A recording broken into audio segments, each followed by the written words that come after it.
Hallo zusammen, mein Name ist Alexander Fisches und ich freue mich, euch heute unsere neue Pressbacke für das B-Maxi Pro System in der Größe 1/3 Zoll vorstellen zu können.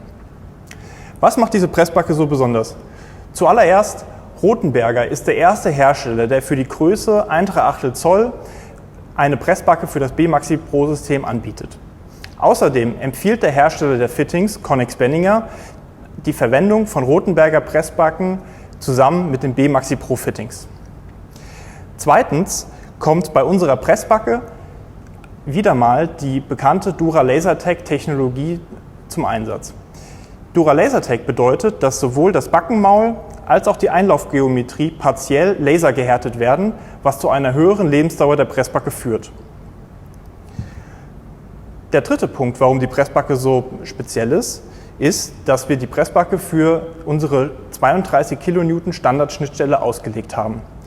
Damit ist die Pressbacke unter anderem kompatibel mit unserer akkubetriebenen Pressmaschine Romax 4000.